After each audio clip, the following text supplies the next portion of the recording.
Yeah,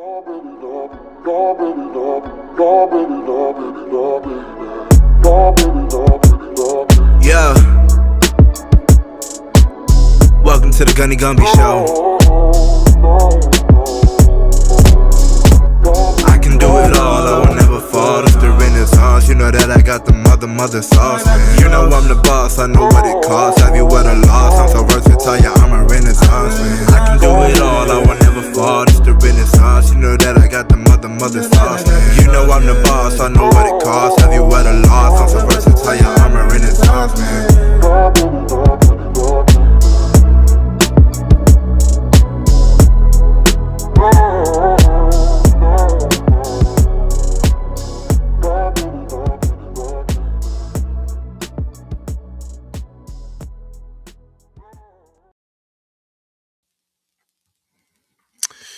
It's the Hangar HangOut episode 72. And listen, I know there's a lot of Jets fans right now who feel like, woe is us. Like the world is against us. But I'm telling you guys, the news that came out today about Dante Moore is the best news we could have gotten. And I'm gonna explain.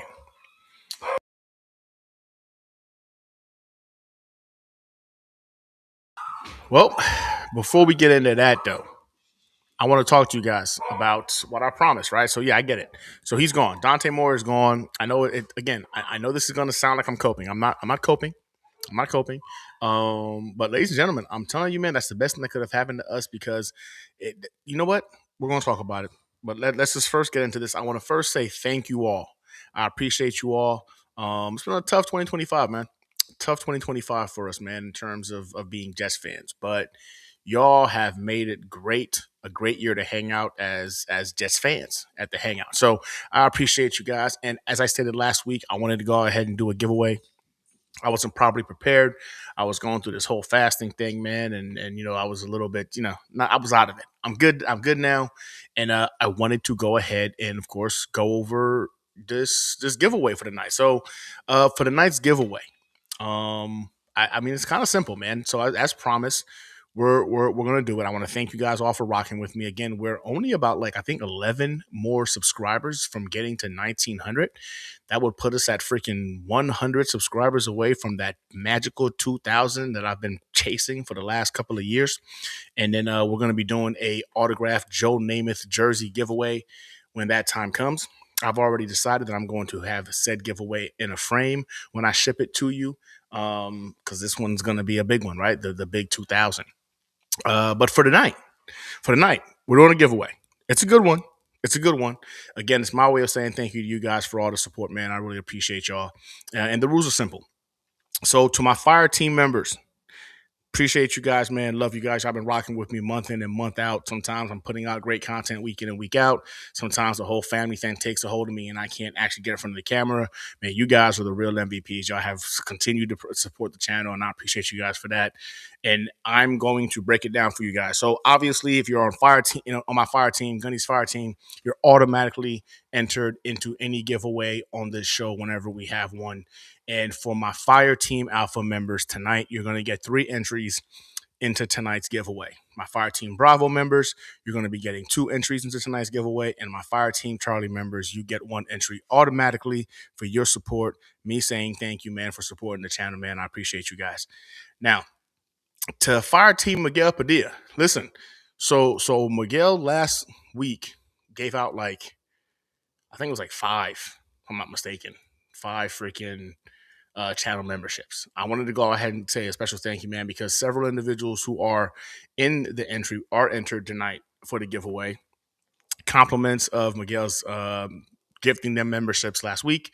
So I appreciate that. So because of that, Miguel, you're going to be entered an additional 2 times for tonight's giveaway. Again, I appreciate you, man. 2 entries for you gifting those memberships to other individuals in the Hangar, man. Awesome stuff. I appreciate you guys. And if you would like to enter tonight's giveaway, right, and you're not a Fire Team member, that's okay. You can still do so. So $4.99 Super Chat gets you an automatic entry into tonight's giveaway. So what is the giveaway? What is it? Listen, man, it's 2026, right? Where it was a horrible year for us in 2025. So I wanted to go all in, kicking off the new year kind of strong. So tonight's giveaway is gonna be. Hold on, let me go ahead and just pull it up on the screen for you guys, so you guys can just see it for yourself. So tonight's giveaway is going to be an autographed Gastineau jersey with picture to the lucky winner. Like I decided, you know what, we're gonna go ahead and we're gonna kick it off right this year. So we're gonna be doing an autographed Gastineau jersey. That's tonight's giveaway. Again, I kind of broke out the rules. If you're a fire team member, depending on which level you are, fire team alpha members, you got 3 entries. Fire team Bravo, you got 2. Fire team Charlie, you got 1. Miguel, I appreciate you for gifting those memberships. You got an additional 2. And if you still want to enter in tonight's giveaway, again, $4.99 super chat gets you an entry. The lucky winner, we're going to do the randomizer spinner, and we're going to go ahead and select a winner tonight before the show is over, and then I will ship this jersey out to you tomorrow or Friday morning. Yeah, I'm off on Friday. So Friday, most likely, right? I will ship this jersey out to you to your address of choice, and you should have it hopefully by the weekend or early on Monday. So again, it's an autographed Gastineau jersey. It's a certified. It's a certified autograph. You'll get the certification as well, plus the picture of him signing it. Oh, it's over here, of him signing it as well. So again, my way of saying thank you to you guys. So good luck to y'all tonight. We will conduct the giveaway at the end of the show. Now let's talk about Dante Moore and how he saved us from ourselves. Man, what's up, Jets Worldwide? I appreciate you, man. Welcome tonight to the show. What's up, Johnny Boy? Appreciate you, man. Appreciate you guys. Actually, while I got you guys here, I'm going to go ahead and see if you guys can see this, because I know the last time we tried to do this, I don't want no technical difficulties when we're doing this tonight. So again, can you guys see the randomizer? Let me know if you can see the randomizer, because the last time we did this thing, you guys y'all couldn't see it, and I had to redo it like 3 times. And this time, I don't want any kind of issue. So you should see the randomizer up here, over here, right there, right? If you can see it, let me know in the chat so I know you guys can see it. And that's going to be what we spin later today. Again, all the individuals who rate a entry is already in there. I'll be adding to it as necessary in case there are super chats that come in tonight. But again, tonight's giveaway, autographed Gastineau jersey, man. Good luck to you guys. Let's talk Dante Moore. Again, if you can see that freaking spinner, let me know in the chat so I know that it's good, so we don't have any issues for tonight when we go ahead and start actually trying to spin this thing. All right. Okay. Boom. Appreciate you, Jets Worldwide, so I know we can see it. Okay, we're a go. So let's talk about Dante Moore. That's the news of the day, man. Dante Moore decides that he's going back to school. Now, of course, him doing that has, LOL Jets written all over it. You're already seeing on social media, all of the freaking memes popping up. Individuals got jokes that he did this to avoid playing for the New York Jets. They got jokes that, he'd rather go back and risk injury and dropping down in the draft next year than play for the New York Jets. It's happening. We're a laughing stock. We already know it. But in all actuality, man, I think it's one of those days where the same old Jets crowd, although we're loud right now, we're all seeing it on SportsCenter. You know what I'm saying? We're seeing it on freaking social media by Dante Moore, the guy everybody had penciled in automatically, right, as the number 2 overall pick. He's going back to Eugene. He's going back, man. He's staying an Oregon Duck. Now, social media is in meltdown. Now, I'm seeing it, man, on Twitter, freaking on Instagram, on TikTok. You know what I'm saying? Like, it's in meltdown. People are saying the Jets are cursed, that we're stuck in no man's land. But I'm here to tell y'all, man, like, in all actuality, this is probably the first piece of good news we've gotten thus far in the offseason. And Dante Moore staying in school is actually the best thing that could have happened to this franchise. And I'm saying that because we're talking about a strategic reset, kind of a forced one. Let's say Dante Moore comes out, right? I know there's a lot of guys who are saying, like, man, this is horrible for us because now the opportunity for someone to trade up and go get him is out the window. But I think we need to be real about this, man. There's no way the Jets are going to trade out of picking Dante Moore. They couldn't do it. You've got a coach who knows he's going into this season in the hot seat. He already knows he's going into the 2026 season on the hot seat. So he's going to need to make something happen that would excite the fans. Woody Johnson is going to tell them, listen, we cannot freaking have this franchise go into this coming season and Bailey Zappi is the best we have to offer at quarterback. They were going to draft Dante Moore. Let's get that out of our heads that he was going to be, there was going to be a trade back, that these guys were going to be smart enough to trade back from the number 2 overall pick and wind up get a plethora of picks to avoid. No, they were going to draft Dante Moore. They were. It was either going to be Mendoza or Moore. There's no ifs, ands, or buts about it. You know it. I know it. We're going to pretend like this is horrible for the Jets because now they don't have the opportunity to trade back, but they weren't going to do that. AG knows he's going into this season and he's going to be on the hot seat. He doesn't have the time or the luxury of saying like, no, we're cool. We're going to bypass on the quarterback. We've got fans asking for my job, asking for my head. People are not buying freaking season tickets for next year. We're already talking about people not going to games. Like, there's no way they were going to go into next year with Bailey Zappi as like, hey, QB1. Wasn't going to happen. Now, can they still do something in terms of bringing in a savvy veteran to kind of make it seem like we've got a shot? Maybe. It's very possible. But Dante Moore was going to be the pick. Moore or Mendoza, whichever one of those QBs fell to pick number 2, they were going to be the pick. Some would say, well, that means that the Raiders don't have a chance to get Mendoza or Moore now since he. Listen, Mendoza's the number 1 overall pick. That wasn't going to stop. I think we need to stop living in this fantasy world of illusion where 2 things were going to happen. That Dante Moore, with what we just saw against Mendoza in the college playoffs, was going to somehow leapfrog Mendoza to be the number 1 overall pick because the Raiders are going to look at him and think like his intangibles were top tier. When in all actuality, what I still have not seen this like the athleticism that Dante Moore supposedly possesses that's so off the charts, and the arm that he had that he has possesses that he's so off the charts. I really haven't seen that thing with Dante Moore that's just like wow, right? Like, what's his wow factor? Like, the dude can make all the throws, right? You know what I'm saying? He's young, right? That's good. But again, the kid has 20 starts, man. It's an Oregon quarterback. We've seen this story before. This kid going back saved us from ourselves. He did. Ultimately, the only negative you could say would be like the possibility of trading back for the number 2 pick because that's the only thing you can argue with. Fine. The Jets were going to draft him. They weren't going to trade back. AG knows he doesn't have the luxury to go ahead and play this game. Muji knows this might be it for him too. Like, they were going to take the big swing and most likely miss because, again, you're talking about a quarterback that is far from developed, but they were gonna pick him. He was gonna get drafted. So let's get that out of the way now. So he's staying in, and people are upset, but we need to build a foundation. Like, the thing is this, man, this team sucks. This team sucks. And I'm gonna even go as far as to talk about the Aaron Rodgers crowd that talked about. The one thing I'll give AG is that, you know what, he let go of Rodgers. He made a tough decision there, letting go of Rodgers, letting go of Devontae Adams, knowing that there was going to be backlash if he didn't put some quality product on tape on the field this season, which he didn't, obviously. But Aaron Rodgers wasn't going to take this team to the playoffs this year.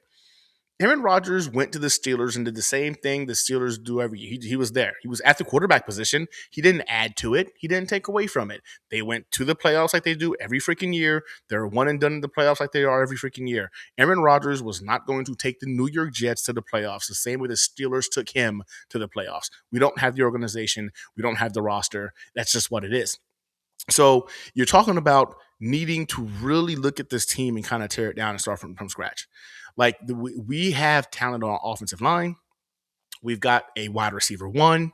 You like what you see in the tight end room. Maybe you like the running back room. I don't know if Breece Hall's here. I wouldn't bet on it. Something tells me that Breece Hall might wind up walking this offseason. But again, that's just my gut feeling. So, like, we have holes everywhere. So the thought process that Dante Moore was going to be this great savior for the Jets when he's got 20 starts under his belt, he's 20 freaking years old. He really does a lot of things good at the collegiate level. He doesn't really do anything great or elite, in my opinion. He doesn't have that one thing you look at and think like, damn, that's a trait you just got to bet on. I don't athleticism people talk about. They say he's more athletic than Mendoza, but I feel like Mendoza has shown us more in games than Moore has in terms of athleticism. So for us, we were talking about drafting a project. This forced strategic reset is great because we're talking about a 2026 draft where we build the foundation, right? And then in 2027, then we get the franchise quarterback. Then we'll have the $200 million war chest that is going to change everything for us. This isn't a setback. Like, and honestly, man, if you really look at this, this is a roadmap. This is a roadmap. The fact that Dante Moore went back to college benefits us. And dare I say, we should say thank you. We should say thank you because he saved us from ourselves. Because if not, we would have done the same thing we always do. We would have been like, oh my gosh, the team is trash. You know what? What's the best quarterback we can get our hands on? Let's grab that guy and hope he can be the savior. It's gonna be rinse, wash, repeat, whatever you want to call it, wash, rinse, repeat. And then we would have been in the same situation 2 years from now, 3 years from now, when he winds up going to a different roster because one, he wasn't developed. We didn't put the right pieces around him. We didn't have the right coaching staff around him, and we're still stuck in purgatory. Dante Moore going back saved us from purgatory or further purgatory because we're currently there now, and we're trying to get out of it. If we had drafted the kid, we'd be in the same situation as a freaking Zach Wilson, the same situation as a freaking Sam Darnold, and nothing would be getting better. Nothing would be getting better. And tell me I'm coping if you want to, but if you follow me on social media, I've been hesitant about the whole aspect of Dante Moore being the guy. I understood he was the best option. Was I going to cope with drafting him if we did that? The same way I did with Zach Wilson, I was going to cope because at the end of the day, it is a sign of hope to get that new face in there to hopefully have the quarterback. But Dante Moore, for being honest with ourselves, was not going to come in here and be the savior. He just wasn't. So let's look at the facts. Dante Moore is 20 years old. He threw for, I think, like 30 touchdowns this year. But he also had, 3 turnovers, nightmare against Indiana. Like in the Peach Bowl, it was telling because that was a big freaking moment for him, right? Like that was the moment we were all looking at him and thinking to ourselves, all right, you can solidify yourself here as potentially a debate topic for the number 1 overall pick. Like I really thought he was going to come out there, him against freaking Mendoza. This was your opportunity to shine, right? A big moment. And he did not show up. Now I get it, man. Oregon did not help the situation either. But the brutal pick 6 from the beginning of the game said a lot about the potential ceiling of this kid and how he elevates himself in the big games. And that is concerning, man. Like, I'm not saying we should judge the kid off of one game because that's naive in its own right. I'm just saying for what we're talking about in terms of drafting him to number 2 overall as New York Jets fans, he's supposed to be him. He's supposed to be our guy that comes in here and guides us out of this muck that has been just putrid Jets fandom. The experiences we've been getting from this Jets team has been straight putrid. And that guy isn't it. Dante Moore hasn't shown us that he has the shoulders to lift up that weight. I mean, he doesn't. Like, if Moore comes out now, he's a project. There's no ifs, ands, or buts. Like, he's a project. And again, what happens to projects in New York? What happens to him, man? Like we've seen this again. We've seen this movie before. Sam Darnold, Zach Wilson. We threw 21-year-old kid, you know what I'm saying, into the MetLife wood chipper, you know what I'm saying. And at the time, we had a shaky O line. Granted, we have a better O line now, but they fail. They fail, and then we wonder why. And then they go. Sam Darnold right now is in the freaking, you know what I'm saying, divisional round of the playoffs with the Seattle Seahawks. He won 14 games last year for the freaking Minnesota Vikings. Like once he left, pieces around him can elevate him. He's a starting quarterback in the NFL. Now, Zach Wilson's still Zach Wilson. We haven't seen anything different from him. I hope that remains the same. I don't think Zach Wilson's going to somehow shine all of a sudden and find a way to figure it out. I just think that we've already seen this play out once before, and we were all ready to jump right back into that same scenario of wash, rinse, repeat. Let's just grab the quarterback and it fixes everything. And when you look at this roster, there's a lot to fix. There's a lot to fix. I see a couple more individuals has joined the chat.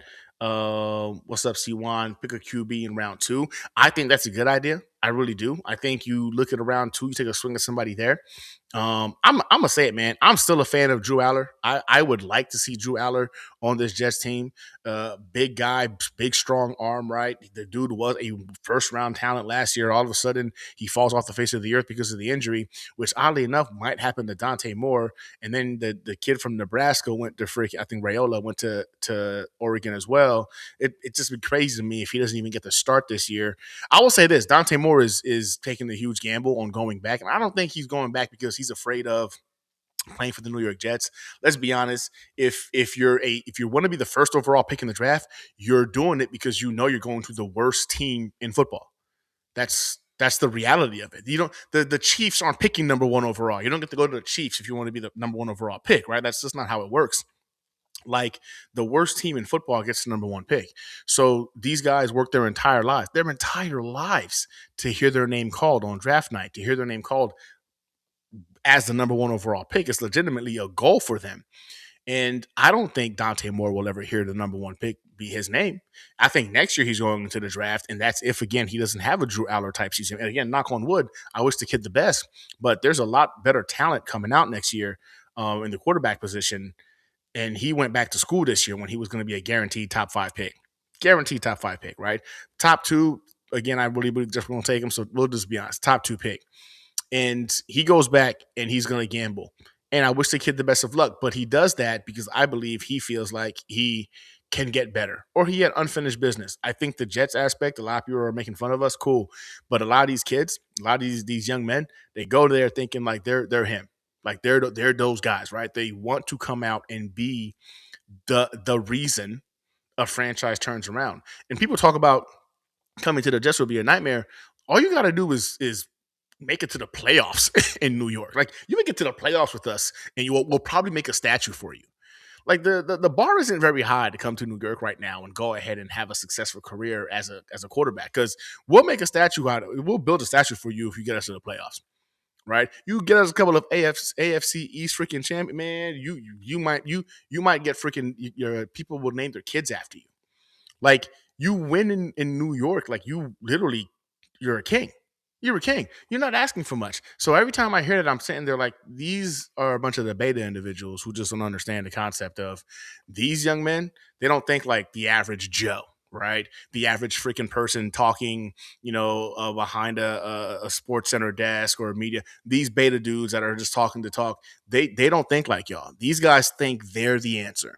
These guys are alphas. These are alpha males who think like they can go ahead, impact, and change it wherever they're at. So I think this kid went back because he truly believes he needs to get better. Or there was unfinished business and he didn't like the way it looked for him against Indiana. I really believe that. Now, it's a huge gamble. It's a huge gamble. I digress. But again, pick a QB in round two. Guys like freaking Drew Aller are going to be there. I'm seeing people talk about like he shouldn't be looked at in round two, round three, round four. I don't care. You need to grab a QB in this draft class, right? One of those guys with a day two pick or day three, whatever you want to do. Get one of those guys in the building because you never know when you might get your own Dak Prescott, right? And then I also think that we should be throwing assets at quarterback next year in the draft, where there's going to be a plethora of options there. So I'm with you, man. I think that a QB in round two is definitively an option. I think that we definitely need to find the best player available at each position. I don't think there's a scenario in which the Jets are going to be able to trade back. I think the only individual that would probably entice a team to move up would probably be Arvell Reese, only because of the intangibles that he brings to the table and that comp that he's getting as being the next freaking wow, dude, that Packers tore ACL from the Cowboys. Y'all know who I'm talking about. That comparison, they're looking for that next freaking freak that's able to go ahead and just be a disruptor on the field. I'll say this, man. Like Arvell Reese is as great as the intangibles look. You didn't see a lot of it this year on the field, right? Like I feel like when you watch those Ohio games, man, you didn't see a lot of the intangibles that a lot of the just the impact plays, right? Again, maybe it's just me. I just feel like Arvell Reese, we know the kind of player he can be. He's a bit on the smaller side, right? He's going to play linebacker, edge, or pass rusher, getting to the quarterback, and it's one of those things where I do like the kid. I won't pretend like I don't like the kid. I like him a lot. But if you're able to have somebody that really love him, because he's gonna blow it up in the freaking combine, he's gonna really elevate his stock. If you can go ahead and get somebody interested to move up for that, that's probably be the guy. Arvell Reese is probably going to be the guy that winds up um, exciting enough, or a GM or two that's willing to go ahead and move some assets and go up and go get them. But I digress. Hey, what's up, New York Jets super fan? Appreciate you for coming on. New York super fan says I agree, Gunny, but I don't think Moore would have played this year. He's just not ready. He's not. He's not. And but here's the problem, though, right? We know he's not. We know that. And I don't believe we have a coach on the coaching staff that could have developed this kid to be ready in a year. But I bet you he'd play. I bet you he'd play. I bet you they would wind up forcing him out there when he wasn't ready because of the fear factor aspect of losing games. AG not wanting to lose his job by week 8. They would wind up forcing Dante out there before he was ready. I think that's when you start messing some of these kids up. Dante Moore was not ready to play. Is not ready to play in the NFL. He's not. I think he knows that, right? His agent probably knows that. His parents probably know that. And then they really realize, like, and if you were going to be ready to play in the NFL, if you want to risk it, is the Jets the place to send you? Because there's no guarantee you've got anyone on this roster, which we don't, that can actually develop you. And then what are the chances of him getting that second contract? Because once you get in, yeah, you're going to get that $50 million contract, fully guaranteed. It's nice money. But you're playing for that second contract. That's the one where you really freaking make a payday. And that could have been consideration as well, right? That he knew he was not ready and he needed to go back. And there was no belief that coming to the Jets that he'd be able to get ready because of the fact that we don't have a coach you look at and you think, yeah, that guy can develop a quarterback. So a lot to go along with that, but I'm with you, New York Super fan. I don't think he was ready to play, but unfortunately, if he was drafted by us, we'd be forcing him out there by midseason week 1. Just why we got a lot of ones, man. It's got to be tempting for AG and Muji. Yeah, we got a lot of ones. Now, this is where I'm kind of worried, right? So in terms of yes, so Dante Moore might have saved us from himself, right? Because we would have obviously went that route with pick 2. But now, if desperation, let's just say they make a swing at a freaking veteran quarterback in the offseason and they miss, this is where I worry about desperation mode. Because, again, AG knows he's on a hot seat. I don't know if Muji would be, because you like some of the things you've seen from Muji. Would Woody keep Muji and fire AG? You know what I'm saying? If it came down to it, I don't know. But I'm going to go ahead and assume that they're both on the same page and they think that, you know what I'm saying, their days are numbered. I can see them trying to entice the Raiders to move up to number 1 to get Mendoza. And let me be clear. I like Mendoza. I do like Mendoza. I don't love Mendoza. I like Mendoza as the best quarterback in this draft class. I think Mendoza has a ceiling of a guy who's going to be a 15 to 20th ranked quarterback in the NFL. And at this point, let's be honest, Jets fans, we'll take it, right? I think he needs help, though, right? I think we need to make sure we have weapons around him. I don't think he's a guy that you can put the franchise on his back and he's just going to carry it. Like, he's another guy who's going to need help. Yeah, he can make all the throws. You love his size. You love how goofy he is. You love the fact that he's unapologetically himself. But he's not a guy you can put the franchise on his back. He needs a supporting staff. He had an incredible one in Indiana. We're going to go ahead and see more of that against Miami here next week. I'm worried that they are going to try to throw the farm at the Raiders to the point where the Raiders have to think, man, that's a pretty nice haul, and we can get our quarterback next year in a stacked draft class. Remember, the Raiders are about to go ahead and bring on a new coach. That new coach is probably going to have more than 1 year, right? I mean, I guess Pete Carroll did not. But again, the understanding would be when you're having that conversation, and of course, Tom Brady is part of that process, that he's going to have more than 1 year. Now, that new coach can look at this particular number 1 overall pick and realize, like, yo, Mendoza's cool, but have you seen the dogs coming out next year? If someone's willing to move up to get Mendoza, I think we should entertain it. And the Jets being as desperate as they might be, a.k.a. Muji and AG, how much of that capital would they give up to overpay to move to pick number 1? And that is concerning for me. But then the biggest concern is Mendoza. Yes, I think you could play him week one, but don't expect much because, again, if you're giving up all those assets, that means you're not putting pieces around him to help him develop and to help him grow, right? And that's where you're that enigma of how much are you willing to risk to get to get the guy you want. But what if that guy winds up not having the support structure necessary to succeed? And we're back in the same boat. And here we are, freaking 3 years from now.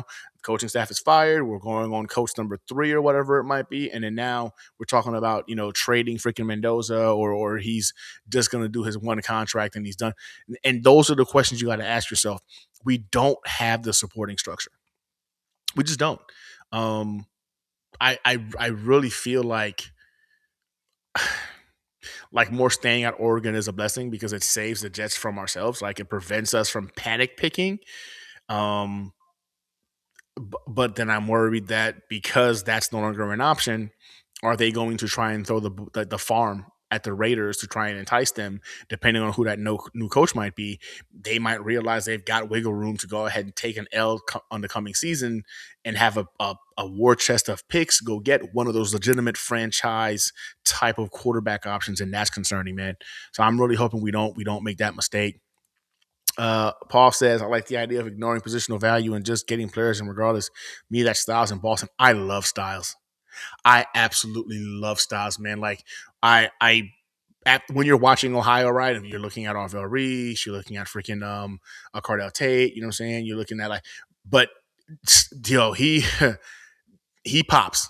He pops. Like, he pops on tape and you realize, okay, okay. Like, I love him. Like, I don't know how the Jets feel about him, but I feel like he could be is Campbell? Like, Detroit Lions, is Campbell, I believe it is, right? He could be our Campbell. Like, I this is gonna sound crazy, but in terms of linebacker, like, I'm starting to like him a bit more than Arvell Reese. And I love Arvell. I loved him, but again, based off of the intangibles, right? The freakness of what he brings to the table. But man, bro, I'm telling you, I'd be over the moon if the Jets freaking wound up drafting Styles this draft. I would. But again, we'll see. We'll see what they do. But I'm with you, man. I think right now it's about getting football players. I think the whole positional value thing, as important as it is, because you're talking about some premium assets, I think if this guy's a baller, if this guy's a player, like, you got to do it. Like, what's the safety? I think it's Caleb Downs. Like, I think that would be insane if we went that route again after the whole, Adam situation. But this guy, man, is legitimately a problem. He's a matchup nightmare, and you see that he's able to go ahead and impact plays from pretty much any one of the fields. And then you wonder, like, man, is Downs a guy you would really take in the top 5? And then again, you need football guys, like football players, right? Yes, the position matter, but football players, because football players play football. And I don't know if we have many of those guys, you know what I'm saying, at One Jets Drive. We got a few of them, but I don't know if we've got enough of them. And I think this is an opportunity in this draft where you're not looking to, make the exciting pick, like grabbing a freaking Dante Moore with number 2 overall pick, because he's just made it easy for you by eliminating himself as an option. Then build the roster the right way. Literally, just build the roster the right way. If you're able to do that next year is the prize. That you literally, you can pick your prize. Big Green, hey Gunny, is Green being alive? Yeah, Green being's alive, man. He's doing his own thing. We both had so much going on in terms of work, right? His career path, my career path. So we canked the Thursday thick of it this past year, but we did a couple of shows together this past year, man. But now he's kicking, he's doing his thing. He's just, doing big boy stuff. Miguel, what's up, brother, man? I appreciate you.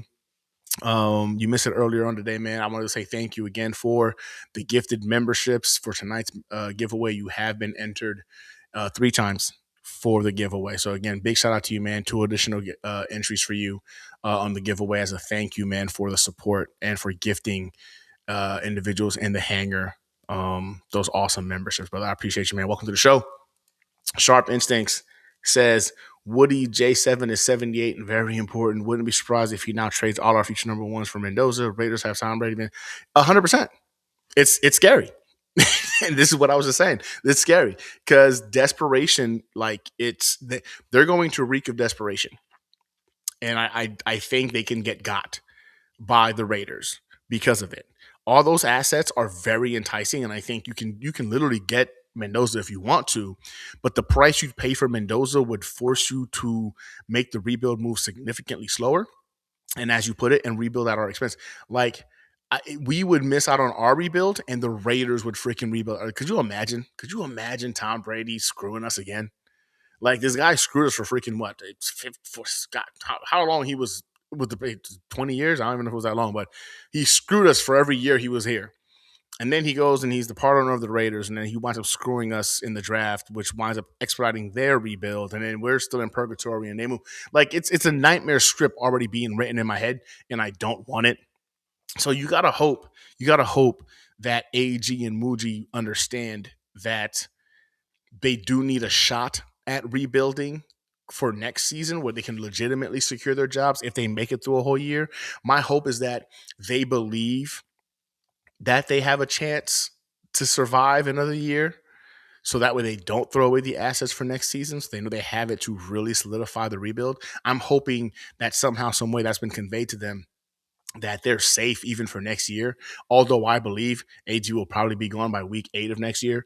I want them to think they've got more time because then you're not as reckless with the assets because in their heads they're thinking it's not going to affect me.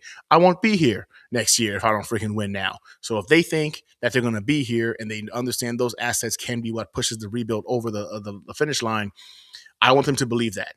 Even though I think that by week 8 of next season, AG will get fired. That we can't get more. He's not ready to play this year, so we can't evaluate him. I'd rather take a flyer on a QB second round. Yeah, I'm with you guys 100%. I think you take a flyer in the second round and get your QB at that point. I know some people have mentioned like Ty Simpson falling to round 2.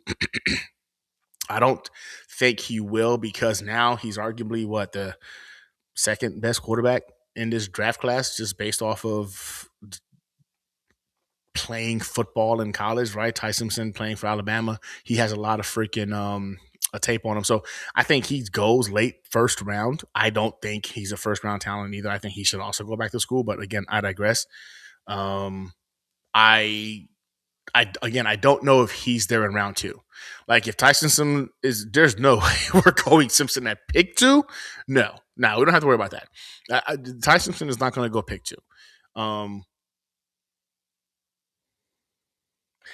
There's no way Ty Simpson's going to go pick 2. Muji is not going to let that happen. I don't believe Muji's going to let that happen. So I'm going to not wish that into the atmosphere or into the ether because that would be wow. I mean, wow. That would be the equivalent, I think, of like drafting like a Mac Jones. I think like Ty Simpson's ceiling is Mac Jones, right? And maybe slightly better than Mac Jones, right? But not the number 2 overall. But round 2, yeah, that'd be great. I don't think he's going to fall to round 2. I think he's going to go late first round. But pick number 2, that would be diabolical. If the Jets did that, I think I think we'd lose our shit as a fan base. I really do. I don't know if that's the move you want to make because I think if you do that, you wind up putting yourself in a situation where we don't go to games next year. Like we don't go to games again. Now, if Tyson Sim comes out and all of a sudden he's like, you know what I'm saying, like baby Brady. All right, I was wrong. They were right. I'm okay with admitting I'm wrong. If you find the franchise quarterback in round 7 or for all I care, I don't care. I'll admit that I'm wrong. I'd love to be wrong. I want my team to be good, but I just don't think Ty Simpson's that guy either, man. I'm not a fan, but to be fair, I'm really only a fan of Mendoza in this draft class when it comes to the quarterbacks. I'm really excited about next year's draft class, so I'm really hoping we don't mess this up for ourselves. Dumb move by Moore. Yeah, I mean it's a risky move, right? Because you're talking about a guaranteed $50 million a year. You're going back to make what I think like $5 million or $4 million in NIL money, and now you got to compete against the kid from Nebraska, Raiola, the kid from Nebraska, who might beat you out. I understand the thought process of knowing you need more time and wanting to go back to go ahead and complete unfinished business, but you're right. It's a massive gamble. And if you ask freaking Drew Aller right now, should he have come out last year? He'll tell you 1,000 times, yeah, I should have came out last year. I don't know what I was thinking. right? Because he cost himself and his family millions upon millions of dollars, right? He's not going to be a first round talent draft pick. He's going to go, you know what I'm saying? I think he'll go day two just because that I have a hard time believing GMs are going to forget where he was rated at last year. And you're talking about a very weak draft for the quarterback. So I think he'll go day two. Oh, let's say he go. I'm sorry, round two. Let's say he goes 3 or 4. He's cost himself millions of dollars. Never getting that back. You can't make that back unless you blow up in the NFL and that second contract you recoup some, but it's still lost money. You still lost millions upon millions of dollars by not coming out last year. And again, I think you're probably right. If I'm being honest with you, I think it is a dumb move because based off of the competition Moore will face next season in the draft, he's not going to be the number one overall pick. He's just not. I'm sorry, I don't see that changing for him. Um, is he going to go and come in 2028 maybe? Maybe that's the game plan. Maybe he's going to go ahead and do 3 more years in college. Who knows? But again, you're still talking about risking yourself to injury, man. There's just so much to risk by making that move. But I mean, so if if we're not going quarterback, right? Which I hope we don't. Now I'm kind of scared about the Simpson comment that was made, but I'm hoping we don't, right? What do they do at pick number 2? You know what I'm saying? We already know Mendoza's most likely going to go number 1. Moore's out now, so number 2 is pretty much the most valuable asset in the NFL right now. So this is where I'm talking about the strategy of trading back. Like if Arvell Reese literally blows up the combine, I think he can entice, you know what I'm saying, a GM or a couple GMs to be like, man, golly, man, that dude looks good, right? Like the intangibles are there. Um, uh, Maybe he allows them to think, okay, let's see if we can get this Michael Parsons type of talent, you know what I'm saying, on our roster, right? Like, oh, could you imagine like the Cowboys looking at freaking Arvell Reese and thinking to myself, bro, it's Michael Parsons all over again, and they making a trade with us to move up, like. You can see it happening. That could be a thing. I think Arvell Reese is probably the one guy, since Dante is not coming up, that you can probably see you entice enough during the combine, can entice enough GMs to think, my goodness, man, that's the next Michael Parsons. I got to have him on this team. He's the finishing touch for the defense, et cetera, et cetera.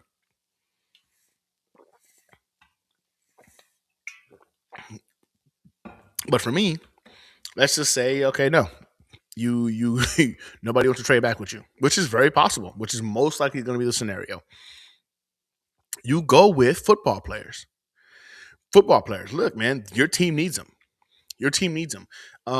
Yes, the positional value matters, right? Because you're talking about that 5th year of control, especially at those premium positions, could go a long rate, right? So an edge rusher, wide receiver, Carnell Tate's going to be there for you, right? I know a lot of individuals like the kid out of Arizona. I think it's Arizona. I have to look back at it, but like you can get the wide receiver. We need a wide receiver too. Like right now, you like what you see in AD Mitchell, you know what I'm saying, but he needs to go ahead and tighten it up. Mechie, he decided to have a case of the dropsies towards the back end of the season, so you need another option. You need a wide receiver too. Grab yourself a wide receiver too. If you get a wide receiver too early on in that draft, that means you have a 1B. You look at what the Bengals did, man. They got 2 wide receiver 1s for freaking Joe Burrow. You look at Jalen Hurts, 2 wide receiver 1s, right? And Devontae Smith and AJ Brown. Like, it's okay to do that. It's okay to do that. Like, we want to get another wide receiver because if you can make the job for your future quarterback as easy as possible, you dramatically increase the ability for this kid to make it in the NFL. Because if you can build his confidence early, right, and you've got quarterbacks or wide receivers that make his job, weapons that make his job easier, you dramatically increase his chances of developing into your franchise guy. So go wide receiver. Go edge. We could use another edge. JJ right now didn't look like himself this year. We saw Will McDonald look very, very limited. It's starting to look more and more like he's going to be a situational edge rusher. You need a guy who's going to be a 3-down edge rusher. They can get after the quarterback, set the edge, get the guy in the building. Edge, do that. If you like the linebacker, go linebacker, man. I'm not even mad. Go get Styles. I'm not mad at it. Go get him. That could be the leader of your defense. Guy's a captain, right? He's physical. He can help you in the run game. He's got some wiggle to him. He can cover. Like, go get the guy. I get it. Premium. It's a premium asset, but you need football players. And the Jets don't have. We don't have a lot of football. We got players. We got players. We got players that play football, but football players. We need football players. So for me, I'm 100 on board with going that route. The wide receiver two to me though, my gosh, man. Imagine Garrett Wilson not having to face double teams every freaking time he steps on the field. Because that's his story. That's his story because nobody there's nobody else that's going to keep defenses honest. So get a wide receiver two that could be a wide receiver one with that first pick. And you really start to open up your freaking offense. I think that matters, right? So that's my direction. I think you need to go ahead and build this thing up because if we're talking money, man, after the Quinnen Williams and Sauce Gardner trades at the deadline, um, you got Rodgers off the books, right? So Muji is sitting on a mountain of cash. Also, we're talking about I think like close to $200 million in effective cap space next year, and I think it's $100 million, maybe less this year. Like you can get any free agents you want. Now I get it; you're gonna have to pay a premium as well because you're the Jets, so you're gonna have to go ahead and pay a premium to get the draft pick. But get the draft pick. Get the free agent. Get the premium free agent. Like you've got the money for it. Yes, you're gonna have to go ahead and pay some extra for it. So be it. You pay the extra money for it, but you need to go ahead and fill your roster with guys who are going to establish an identity, guys who are good at this thing called football, legit football players, guys who have enough pride to fight every single game. I don't know if we've got guys with enough pride on this roster. I know we don't have enough guys with talent on this roster. So spend the money, get guys in the building that are going to play football for you. You use the draft assets to go ahead and, in my opinion, get offensive weapons, get whatever you want, because you've got multiple freaking first round draft picks, multiple second round picks. Do whatever you want, but make sure you're drafting football players. I'm telling you, man, the more and more I think about it, the more and more I like Sonny Styles. Like I'm thinking about it right now. I really love Sonny Styles. Like I would draft him with the second overall pick. This is going to be the leader of your defense. With that second number two pick, go grab yourself one of those wide receivers. I think those two picks could have this amazing impact to the overall team, right? Now, depending on some of the moves you make, I do believe we need to get another edge. So I'm okay with the dude from I think it's from Miami. It's Bain. I want to say his name is Bain.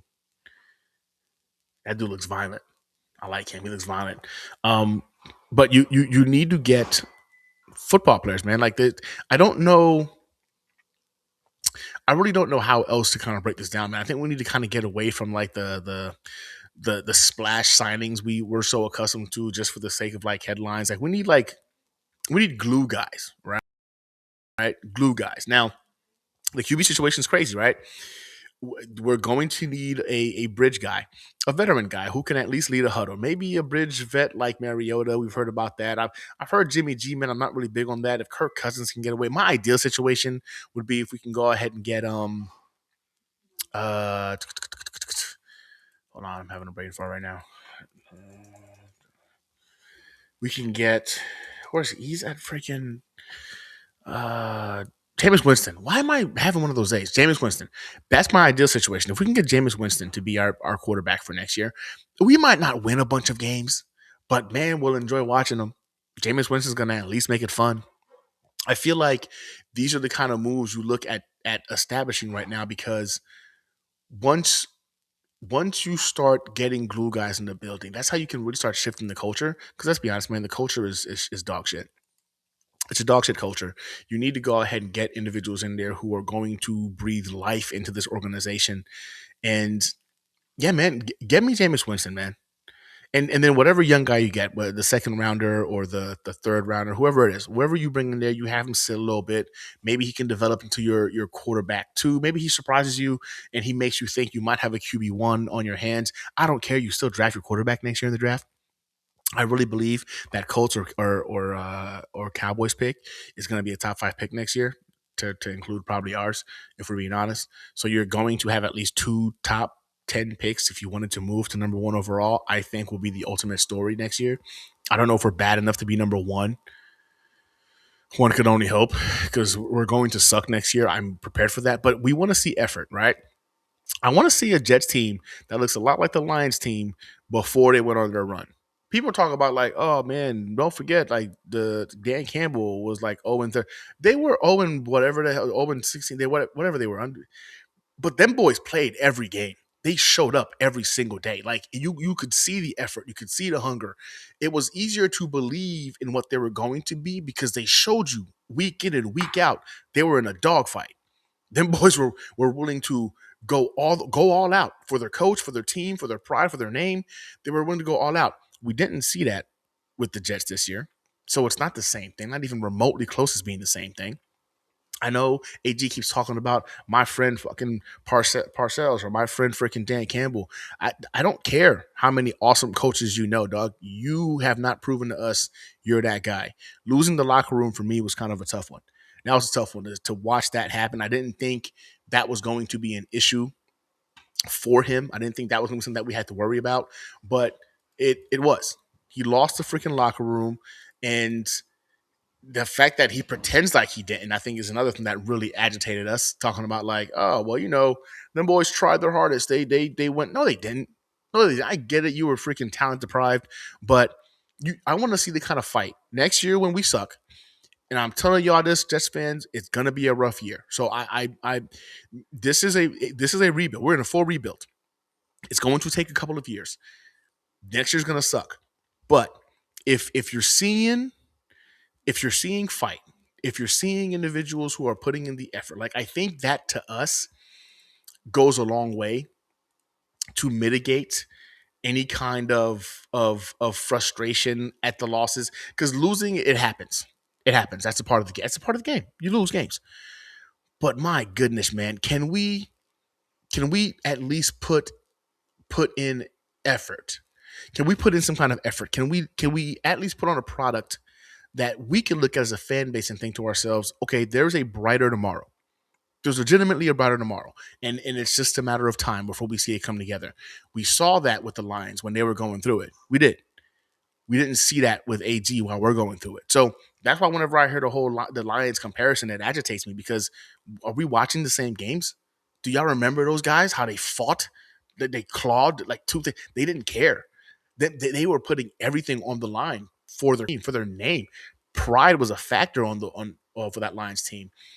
We haven't seen that, so for me that was huge. Yes, Miguel, appreciate you. It's Jordan Tyson.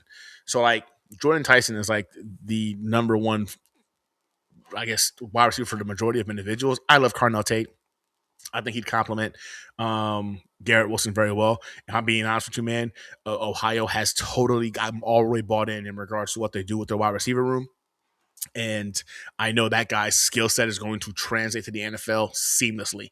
So if you want to get me a couple of Ohio State guys on that roster at wide receiver, I'm 100% in on that. But you can't be mad at a guy like Jordan Tyson either. Arguably the best wide receiver in this draft class. So I think the money's going to allow us to do some things, man. But I don't want the splash signings. The bridge QB, we got to figure that out.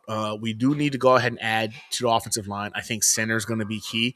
Now, for me, if you're talking about me, I think we go after Humphreys, right? The Ravens haven't re-signed him. They just let go of Harbaugh. He might wind up being a free agent. Maybe the new coach or GM wants to keep him. Who knows? But if he hits free agency and you have a shot at him, you throw the checkbook at him. I think he's one of the best centers in football. I think what he's able to do in terms of his lateral movement can go ahead and help and open up some freaking running lanes for Brees or whoever the running back might be. I would love for him to be the signing because if you have him as your center, your offensive line now with the two stud freaking tackles, you got him in the middle. I'm gonna say, man, you bring back AVT on a 2-year deal, like that's very team friendly. I'm okay with it. This is a guy that we know when he's on the field, he's a quality freaking guard. Unfortunately, he just can't stay healthy. Your offensive line looking good and ready to go could be a huge motivator for your future QB1 and maybe our future coach.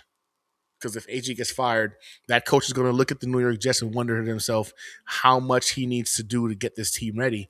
And if your freaking offensive line is good, you've got a stud linebacker. You've got 2 stud wide receivers. You've got those 3 freaking first-round draft picks going into next year. You've got $200 million to spend. You can kind of entice any coach really to look at this and think, excuse me, that they can come here and be the reason it all gets put together. I'm just saying, and ideally, you get yourself an offensive minded head coach because I do believe the way of the defensive minded head coach is limited in the NFL. You're seeing the offensive minded head coaches just dominate across the board, and that's the route we need to get into 2025 2026. I mean, it's time to get into the 21st century. Get yourself an offensive minded head coach because that is the way, the direction the NFL is headed. So that be my way of tackling this offseason. But again, this is only going to work if AG believes that he's got another year, right? Because if he knows he's got to go ahead and swing for the fences, this is it, then man, it's concerning, right? Because if we play it right, the money allows us to fix like depth issues that's killed us for years, right? We can add a lot of depth components. Um, we can actually afford to have starters at every position instead of just stars and scrubs if we actually build the roster the right way. We're a team that has peaks and valleys, right? We have Sauce Gardner, and then cornerback two is a guy, right? Quentin Williams, and then the rest of the defensive line is just a bunch of guys, right? Like, good night, baby girl. So for me, like it's one of those things where if you do this right, man, with all of these assets and you actually get football players in the building, we could actually for once in 15 years complete a rebuild in the next couple of years because you've got the assets to do it. I've been on this show before talking about how for the first time I think since ever the Jets have the draft picks and they have the money. That's 5 first round draft picks in the next 2 years. $300 million in cap space in the next 2 years. That is premium assets to go ahead and be able to turn this franchise around. And granted, we're going to go ahead and give him $100 million of it and 2 of those first round draft picks to AG this offseason. And if he can think about the team and not himself, we could really see this team on the right track to freaking actually completing a rebuild, because we've been in rebuild mode for 15 years, man.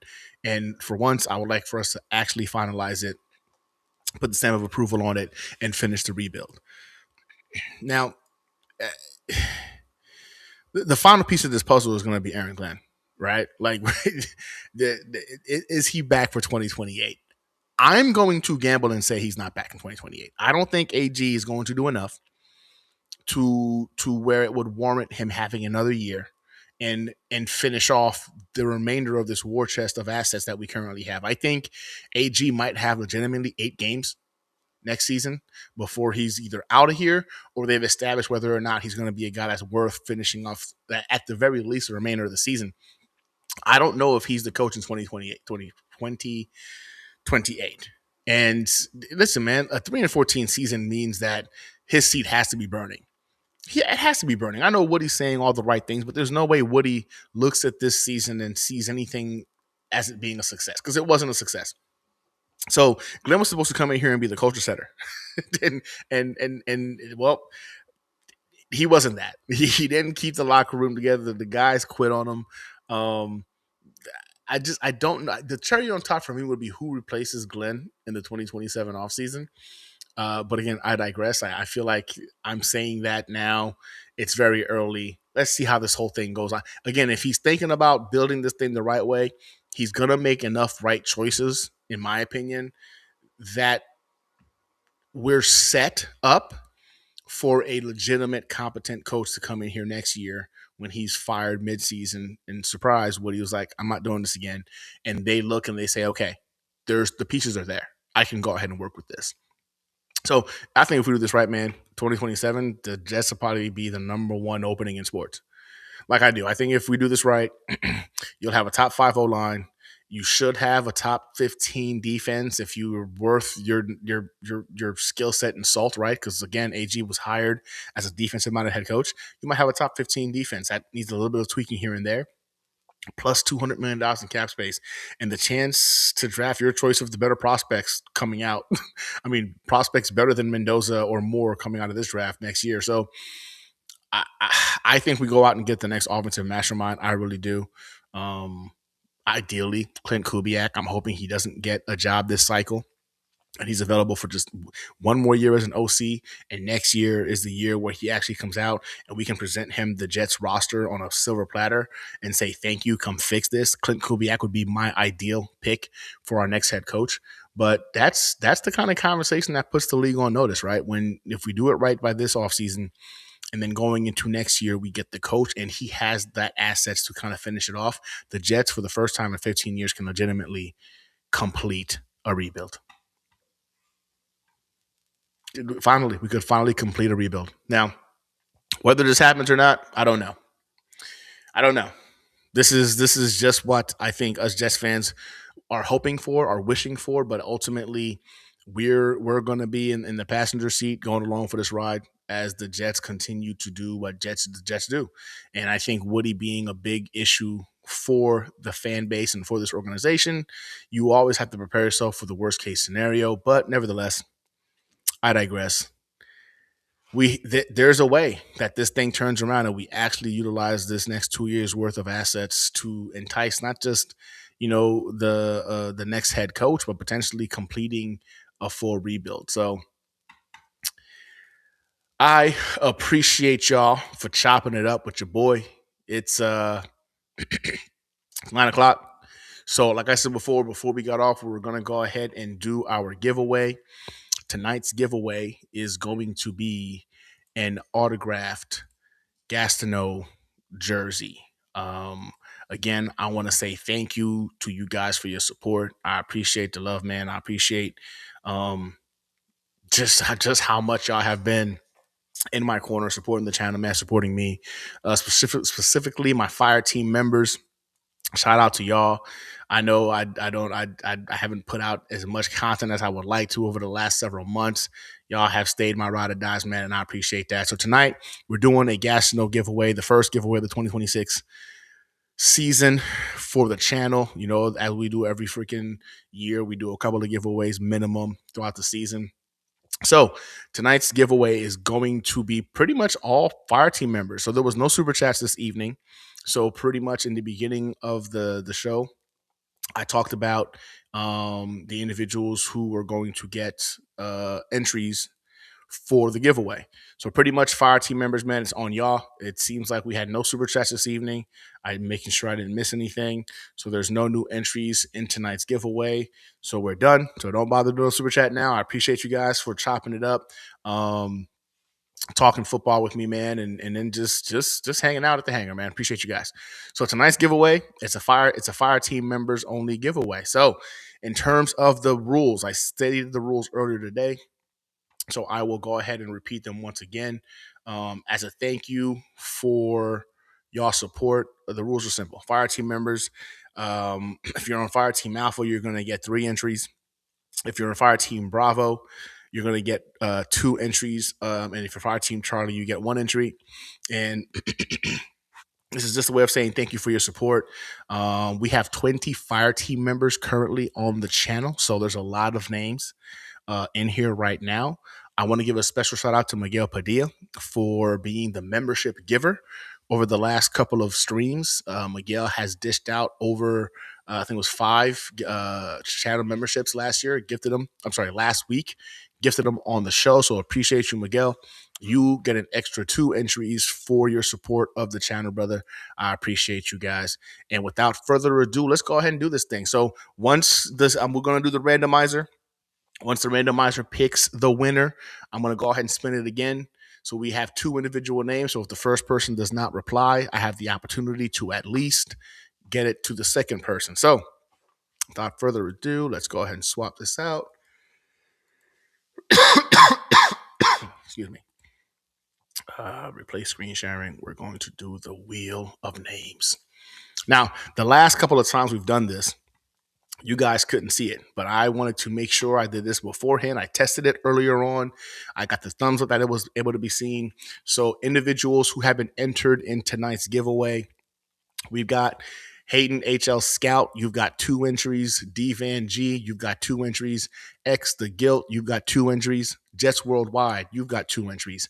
Brian J. Glick, you've got 2 entries. Jerry Moore, you've got 2 entries. Sharp Instincts, you've got 2 entries. Dirty Cooch Burrito, you've got 2 entries.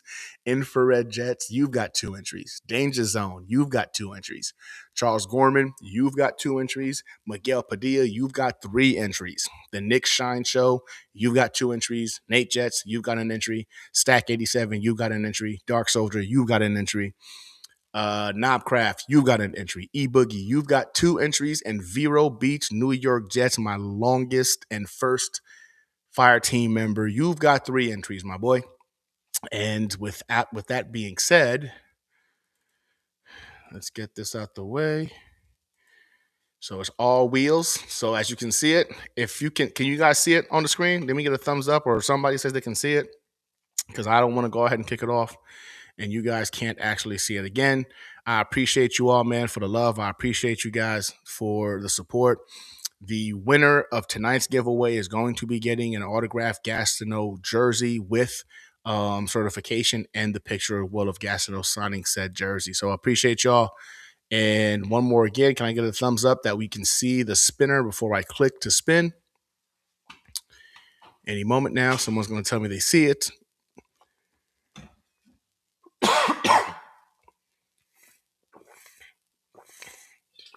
All right, and here we go. So we can see it.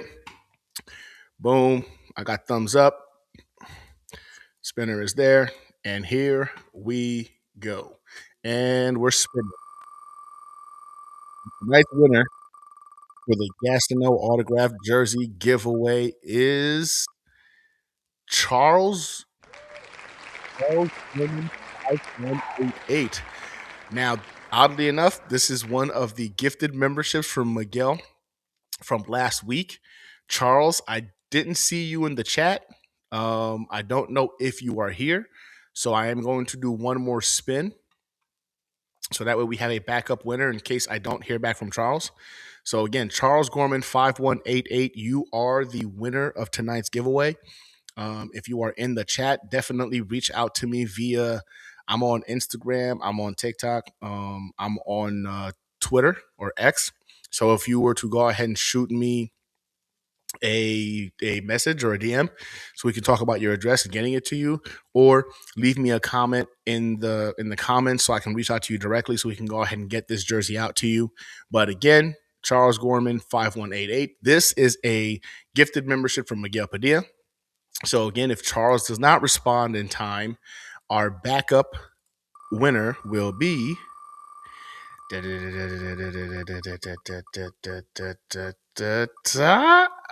okay.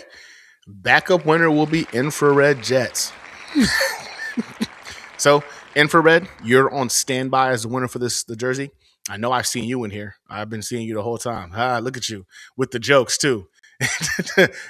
And he had the joke. So, Infrared, as of right now, you are the backup winner. I'm going to assume you want this if Charles does not respond in time. Should I assume you want this, Infrared? If not, I can do one more spin. You let me know, brother. But yeah, so usually what I'll do is I'll wait till Friday to get a hold of Charles, right? If Charles does not reach out to me by the end of the day Friday, then Infrared, I'll be reaching out to you to get your address to send you the jersey. So, yes. I'm assuming he says yes, he wants it. To do our homework on that. I don't think he said anything. All right. Well, again, I appreciate you guys.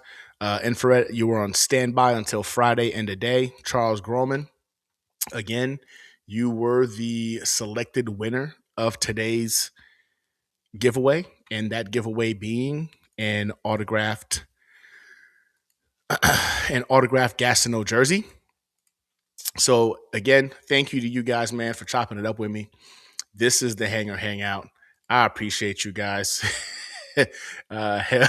Woo, Charles, stay home. Listen, if we don't hear from Charles by Friday, end of day, Infrared, it'll be you and I having a conversation, and I'll get that in the mail out to you. So, Charles, hopefully you see this, so you're watching and whatnot, and we're able to go ahead and get this out to you. But looks like freaking Infrared's hoping that you do not reach out to me. With that said, I appreciate you guys, man. I appreciate the support again.